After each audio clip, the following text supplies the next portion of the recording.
হাঁটা, ভিতরে যাও। অনেকদিন পরে আসলাম, দেখি কি অবস্থা গাছের। গাছগুলা তো লাগানোর পরে কোনো বৃষ্টি ছিল না, পানি কিনলাম গাছে দেওয়ার জন্য, দেওয়ার পরে থেকে যে বৃষ্টি আসতেছে, বৃষ্টির জন্য আর গাছই দেখতে আসতে পারি নাই। আজকে আসলাম এতদিন পরে, দেখি কি অবস্থা গাছগুলি।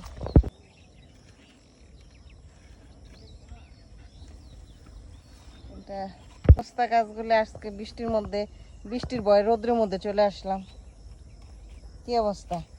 পাতা ছাড়তেছে, পাতা ছাড়তেছে, যাক আলহামদুলিল্লাহ। পাতাগুলা সব ঝরে গেছে, আবার নতুন এই যে নতুন পাতা ছাড়তেছে। বেরিয়েছে না? হ্যাঁ বেরোচ্ছে, এই যে পুকি, হ্যাঁ এই যে বেরোচ্ছে, হ্যাঁ পুকি বেরোচ্ছে। এই যে আর এই যে বৃষ্টি পেয়ে পুঁই শাকগুলিও বড় হইতেছে, ভেন্ডি গাছগুলো মাশাআল্লাহ সুন্দর বড় হইতেছে। আর এই গাছগুলা মাশাআল্লাহ, এই যে দেখছো একটা আতা আসছে গাছে, এই যে দেখো মাশাআল্লাহ। মানে খুব খুশি হয়েছে আতাটা দেখে।